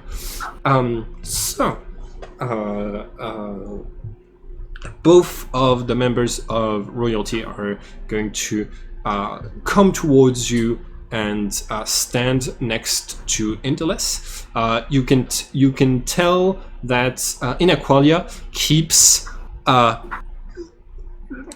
giving cautious glances to the Master of Shadows, but Prince Azilis is overall very just very focused on both of you and says, my dear protectors, I am so glad to see you both again.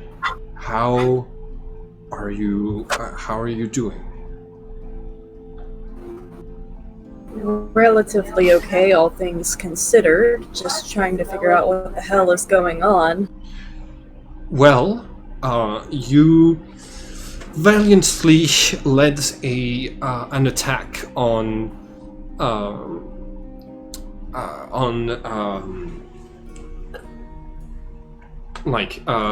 an army of acid creatures that have overtaken parts of the forests owned by the School of Earth, and you were shattered in the process.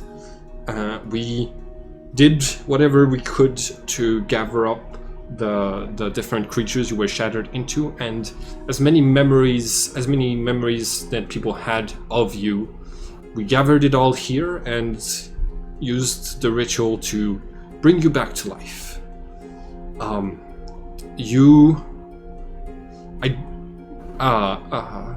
Indeles, have you told them about the problems of resurrection? Indeles is going to say, I have not yet mentioned it, but I will do so right now. Tide and Darius, you are not the same entities you used to be. Since you were created out of memories of you in the Cathedral of Shadows, you're more as people remember you than as you really were. You are ghosts of your previous selves, new entities made not by, actual events, but by remembrances of those events. If somebody truly believed you were brave in your previous life, then you will be brave.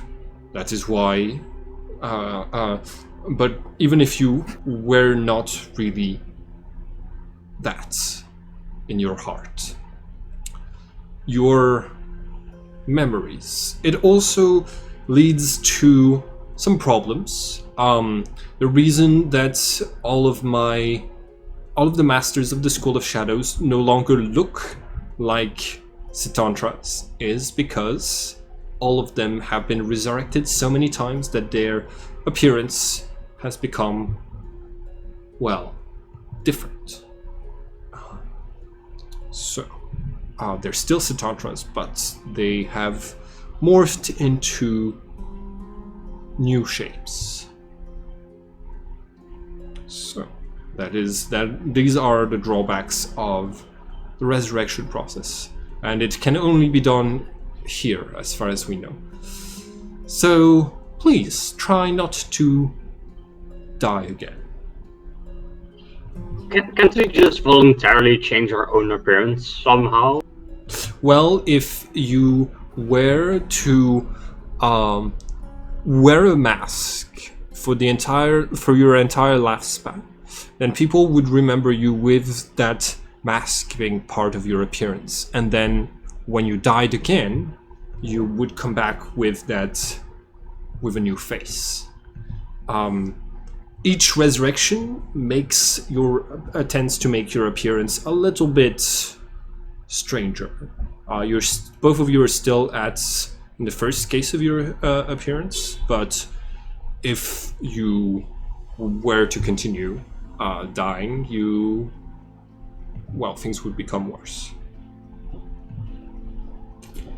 Do you have any? Try not to die. Sounds like a good plan. Yes. Now, if you will pardon me, Princess, I have evil vizier duties to attend to. If I have summoned one of the masters of the School of Shadow to escort you back out of the school, and then your protectors will be in charge of bringing you back to Mogosh, Prince Azilis. I bid you good day, everyone, and safe travels. And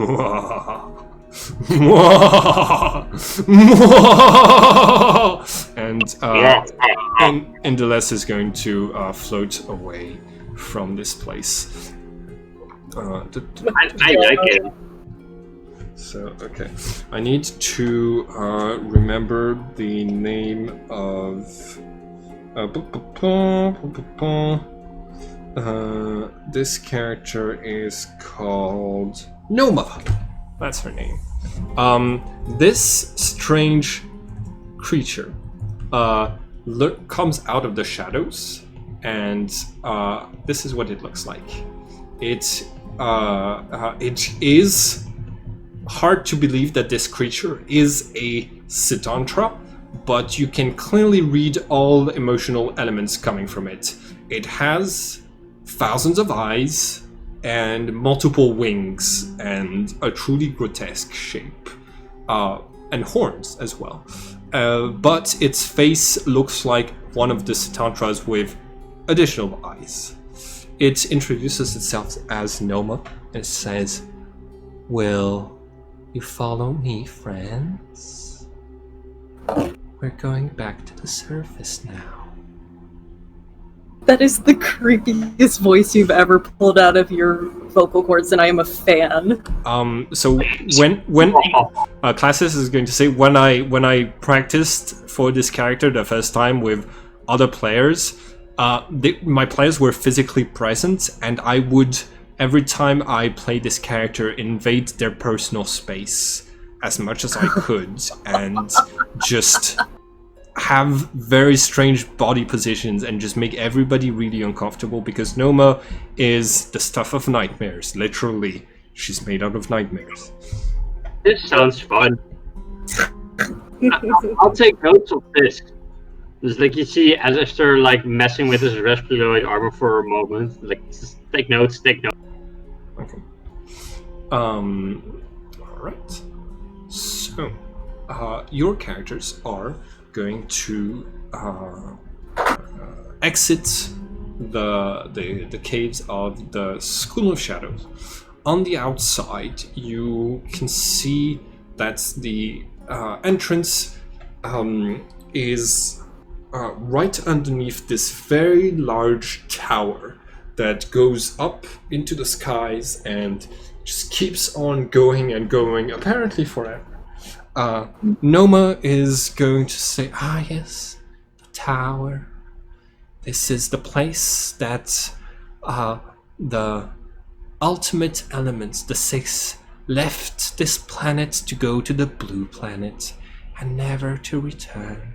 No one who's ever gone up the tower and all the way has been able to come back. But there's tales that people go mad up there, and that reality seems to warp and gravity inverts itself at some point.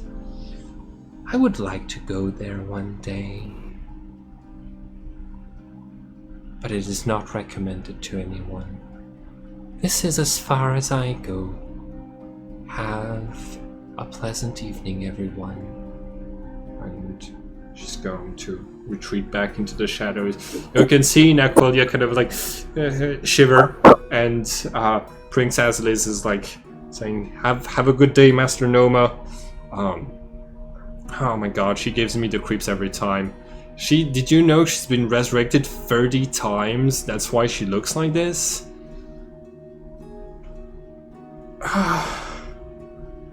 Anyways, Inaqualia, your escort is here, and we are going to be on our way. Princess Liz is going to take you towards this. Let's see. They're gonna have a transport ready for them. I am just going to need to find one that is appropriate. Let's see. School of Fire would probably have provided. Probably the School of Air would have provided a fast transport, but the School of Fire would have provided a transport that is more able to defend Azilis when when not under the protection of their when not under the protection of the protectors, since you two were dead. So mix of both, little bit of both. This is going to be that creature. Hold on. Yeah. Tor tank. Here. You see this gigantic tortoise made out of lava and stone, parked right in front of the tower, and Prince Azlis is going to step on it, and as soon as you do too, the creature is going to start flapping its fins and rise into the skies. All around you, it is as Indeles described. Every rock is sentient, and you're able to have a conversation with them. Every gust of wind, every cloud, every drop of water, everything is sentient, and everything is a part of a whole. As you fly over the lands of Myriad, you're going to see wondrous creatures, unicorns, dragons, and things even wilder even wilder imagination. You take flight from the. Okay, so everybody, if you're able to see the map, you take flight from Visage, the home to the School of Darkness, and you are going to head off towards the edge of the map, all the way towards Mogosh on the other side. Mogosh is this very large crater. It radiates with presence from very far away, and so you're able to, if you like, the stronger an entity is, the farther away you can communicate with it. So this gigantic crater hosts a very large, sprawling city made out of white, frozen magma. and above Mogosh is this completely frozen spurt eruption of lava, and this is what the city looks like. So hold on, here we go.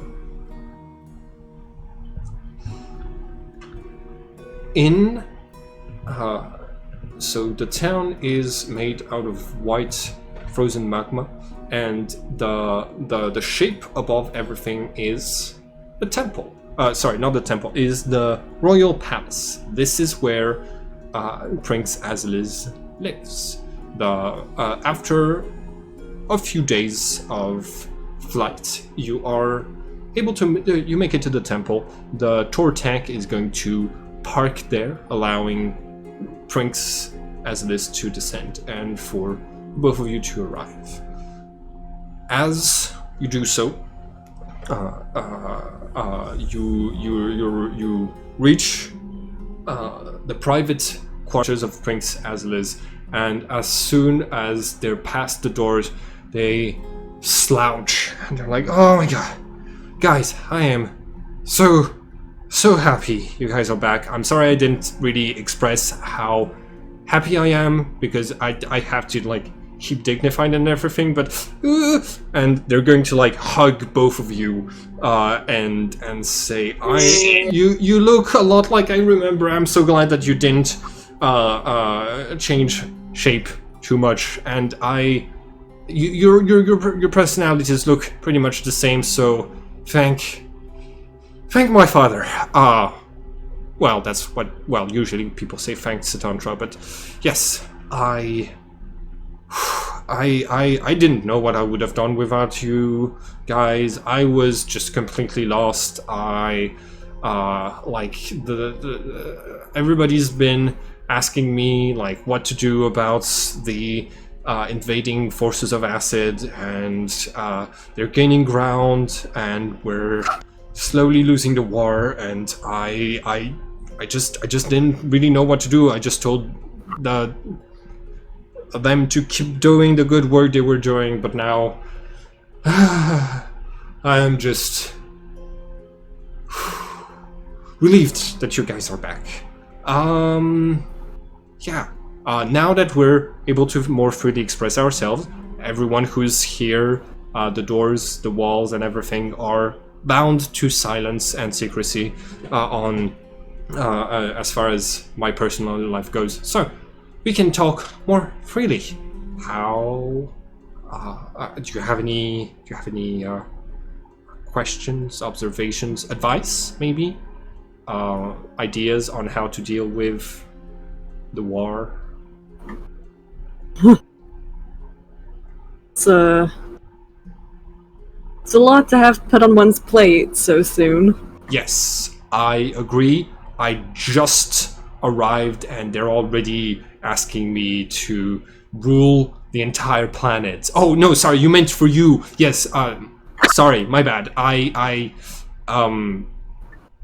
You always sounded very concerned for me, so I assume that's what you were saying, but sorry, apologies. Yes, we are kind of in the same boat. I've only reemerged 20 cycles ago, so I'm not at ease with the position just yet. Everybody seems understandable. Yeah. I'm still trying to get a grasp on who I am, so I'm in no place to judge. Alright, well, here's what I can tell you. You are tied.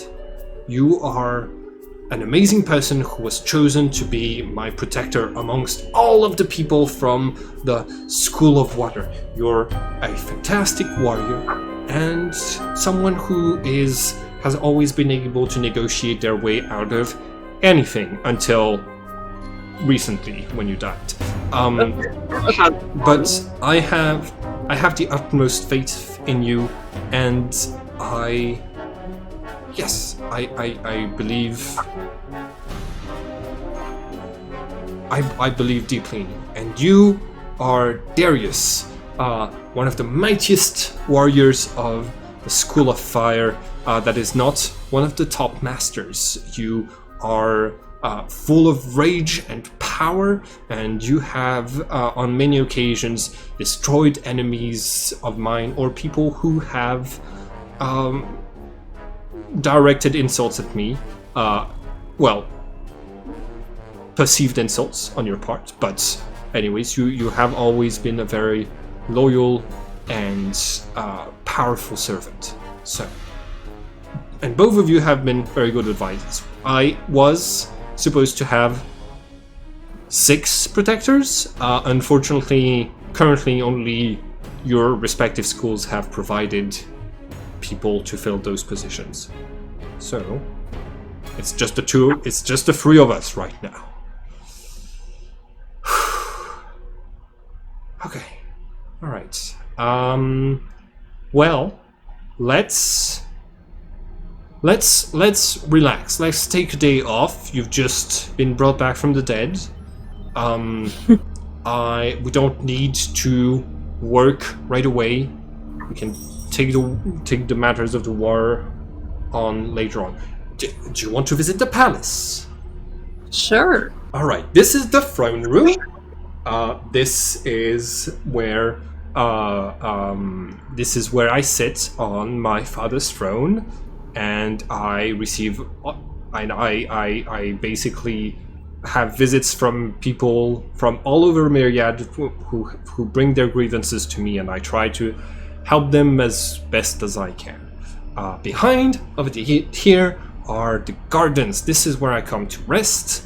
The waters are constantly flowing through here, and they're a gift from the School of Water. They bring me rumors from all over the kingdoms and new radiance for me to restore myself. I like to hang out here with you guys. It's more private than the throne room. Right over there is the mausoleum of my father. Nobody is allowed in there because his death, well, he fought against acid, and so everything that is inside of the mausoleum, it has been deeply corrupted by the fight with acid, and so it's sealed off and nobody's allowed in there, but it is where he died. And over here is the statue that he made for our people. It was supposed to embody his philosophy. So, like, you can see this massive statue that is, well, I'm gonna have to draw it. It is, let's see, here we go. It is the statue of 6 Satantras carrying a shape above their heads. 4 Satantras are at the corners of that shape, and 2. Yeah, here we go.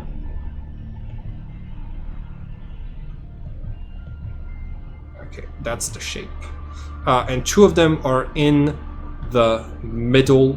Okay, oh sorry, this is the shape right here, and 2 of them are in the middle, back to each other. Each one is at an intersection. Princess Liz is going to say this is the quadrant. So, as you might have seen, what comes naturally to us is like spherical shapes and everything, because our tier, our inner universe is shaped with bonds that accumulates around a sphere. But my father, he had this idea of trying to represent all of the elements in relation to each other, and so each of those statues represents the original elements, the ultimate elements before they left, and their relationship with one another. And this was supposed to be the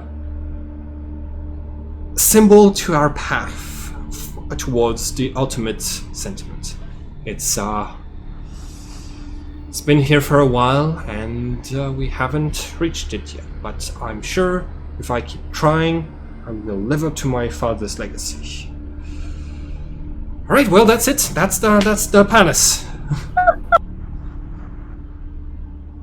Great tour. Okay. Let's go back to the gardens. It's the least depressing part. And yeah, to take you back to the gardens. And all right, I am going to call for a break here because I'm super duper hungry, and then we're gonna start the action. Oh boy. So, just before I go, a stream of water, a fish made out of pure water is going to arrive, swimming in the ponds of the gardens, and it screeches in terror, spreading feelings of darkness, and it says, "There's an army of acid creature heading this way right now. They're attacking Mogosh Brinks. What should we do?" And that's where we're gonna stop for the break. Cool. Just a heads up, I will have to be leaving in about 30 minutes. I don't know if that's too short of a time. Actually, you know what? Maybe this is a good time to stop today's game. Yeah, there's only two of us now, so but it's fun to see this. Yeah. All right. So, thank you very much for helping me test this game. I am going to bring you back to your friends on the outside of my box, and you are, as time is going to start again. Please try to wait as long as possible before laughing at what's written on their faces. And when I have time again, I will come and pick you back up, maybe next week, and we can just do this again, hang out, try things. I hope you had fun. I cannot stress how important this mission is. This is literally world-saving matter to me. Okay. Okay, well, So, thank you. do you have anything of interest, like shiny object or something, classes? Like I see all these fancy things inside of here, like. Please don't take anything, but I did think you might ask for something in return for your help, and I have thought it through, and I have decided I will answer one of your questions truthfully for every session that you help me out with. Okay, that sounds interesting. But for now, I'll keep that question for later. Perfect. You can discuss what you want to ask me with your friends, or you can keep that for yourself. Anyways, I bid you au revoir, and well, you know, I have to go now, but as the character that I'm embodying right now would have said, I don't want to go. And he's gonna close the door and leave. Up! Shut up! No. Dare you? Hi everyone, and thank you for watching this video. If you want to keep up with all of the adventures on this channel, don't forget to subscribe and click the bell button so you can get a notification each time we upload the next episode of this story. And it would be very nice of you to like and share the video to help this channel grow. Have a nice day everyone.